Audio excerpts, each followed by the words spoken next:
ഇന്ത്യയുടെ മിസൈൽ ശക്തി ഇന്ത്യൻ കമ്പനികളുടെ കൈകളിൽ. രാജ്യത്തെ പ്രതിരോധ നിർമ്മാണ മേഖലയിൽ വൻ സ്വയം പര്യാപ്തത ലക്ഷ്യമിട്ട് പ്രതിരോധ മന്ത്രാലയത്തിന്റെ നിർണായക തീരുമാനം. BLM Kerala, Tamil Nadu, Pondicherry. Defence research and development organisation വികസിപ്പിച്ചെടുത്ത എല്ലാ പരമ്പരാഗത മിസൈൽ സംവിധാനങ്ങളുടെയും സാങ്കേതിക വിദ്യ ആഭ്യന്തര പ്രതിരോധ കമ്പനികൾക്ക് കൈമാറാൻ പ്രതിരോധ മന്ത്രി രാജ്നാഥ് സിംഗ് അനുമതി നൽകി.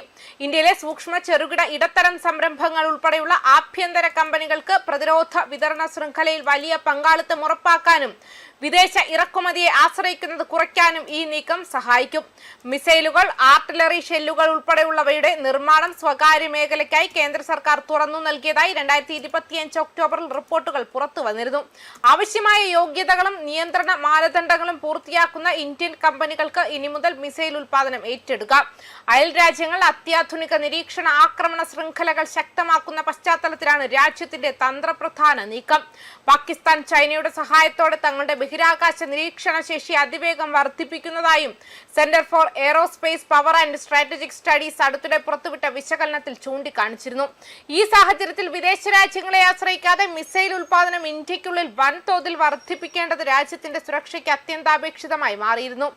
അതേസമയം തദ്ദേശീയ സംവിധാനങ്ങൾ വിജയകരമായി വികസിപ്പിക്കുന്നതിനും സൈനിക ആവശ്യങ്ങൾ നിറവേറ്റുന്നതിനുമായി അവ വേഗത്തിൽ ഉൽപ്പാദിപ്പിക്കുന്നതിനും ഇടയിലുള്ള വിടവ് ഇന്ത്യ പരമ്പരാഗതമായി നേരിടുന്നു. സർക്കാരിന് കൂടുതൽ ഉൽപാദന ശേഷി നൽകുന്നതിലൂടെയും പരിമിതമായ എണ്ണം ഉൽപാദന ഏജൻസികളെ ആശ്രയിക്കുന്നത് കുറയ്ക്കുന്നതിലൂടെയും ഒരു വലിയ വ്യാവസായിക അടിത്തറ ആ വിടവ് നികത്താൻ സഹായിക്കും. കൂടുതൽ കമ്പനികൾ എന്നത് പ്രതിരോധ ഓർഡറുകൾക്ക് കൂടുതൽ മത്സരത്തെ അർത്ഥമാക്കും. യോഗ്യതയുള്ള നിരവധി നിർമ്മാതാക്കൾക്ക് ഒരു സിസ്റ്റമോ അതിന്റെ ഘടകങ്ങളോ നിർമ്മിക്കാൻ കഴിയുമെങ്കിൽ ഒരൊറ്റ ഉൽപാദന നിരയെ ആശ്രയിക്കുന്നതിനു പകരം സർക്കാരിന് വിശാലമായ ഒരു വിതരണ അടിത്തറയുണ്ടായിരിക്കും. രണ്ടാമത്തെ ആഘാതം ഇന്ത്യയുടെ വിതരണ ശൃംഖലകളിലായിരിക്കാം. മിസൈൽ നിർമ്മാണം കമ്പനി അന്തിമ ആയുധം കൂട്ടിച്ചേർക്കുന്നതിൽ മാത്രം ഒതുങ്ങി നിൽക്കുന്നില്ല. ഇതിന് നൂറുകണക്കിന് ഘടകങ്ങളും പ്രത്യേക സാങ്കേതിക വിദ്യകളും ആവശ്യമാണ്. അതിനാൽ ഇലക്ട്രോണിക്സ്, പ്രിസിഷൻ എഞ്ചിനീയറിംഗ്, പ്രൊപ്പൽഷൻ ഘടകങ്ങൾ, സംയോജിത വസ്തുക്കൾ, സെൻസറുകൾ, സോഫ്റ്റ്വെയർ, മറ്റ് പ്രത്യേക മേഖലകൾ എന്നിവയിൽ ഉൾപ്പെട്ടിരിക്കുന്ന MSMEകൾക്ക് ഒരു വലിയ മിസൈൽ നിർമ്മാണ ആവാസ വ്യവസ്ഥ ജോലി സൃഷ്ടിക്കാൻ കഴിയും.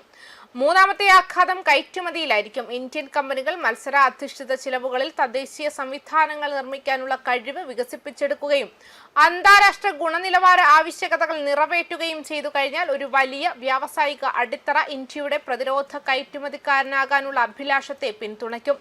എന്നിരുന്നാലും സെൻസിറ്റീവ് മിസൈൽ സാങ്കേതിക വിദ്യകളുടെയും സംവിധാനങ്ങളുടെയും കയറ്റുമതി സർക്കാർ അംഗീകാരങ്ങൾക്കും ബാധകമായ നിയന്ത്രണങ്ങൾക്കും വിധേയമായി തുടരും. DRDOയെ സംബന്ധിച്ചിടത്തോളം അടുത്ത തലമുറ ആയുധങ്ങൾക്കായി കൂടുതൽ വിഭവങ്ങൾ ചിലവഴിക്കുക എന്നതാണ് ലക്ഷ്യം. സ്വകാര്യ കമ്പനികൾക്ക് നൂതന പ്രതിരോധ നിർമ്മാണത്തിനായി ഇത് ഒരു വലിയ വിപണി തുറക്കും. സായുധ സേനയെ സംബന്ധിച്ചിടത്തോളം ഇത് വിശാലമായ ഒരു ആഭ്യന്തര വിതരണ അടിത്തറയും തദ്ദേശീയ സംവിധാനങ്ങളുടെ വേഗത്തിലുള്ള ലഭ്യതയും അർത്ഥമാക്കും. എന്നിരുന്നാലും അന്തിമ പരീക്ഷണം ഉൽപാദനമായിരിക്കും. കൈമാറ്റം ചെയ്യപ്പെടുന്ന സാങ്കേതിക വിദ്യകളുടെ എണ്ണം മാത്രമല്ല, അവയിൽ എത്ര എണ്ണം ലബോറട്ടറികളിൽ നിന്നും ഫാക്ടറികളിലേക്ക് മാറുന്നു, സൈനിക സേവനത്തിൽ പ്രവേശിക്കുന്നു, ഒടുവിൽ ഇന്ത്യൻ നിർമ്മിത പ്രതിരോധ ഉൽപാദനങ്ങളായി മാറുന്നു എന്നതിനെ അടിസ്ഥാനമാക്കിയായിരിക്കും നയത്തിന്റെ വിജയം അളക്കുക. ന്യൂസ് ഡെസ്ക് കർമ്മ ന്യൂസ്.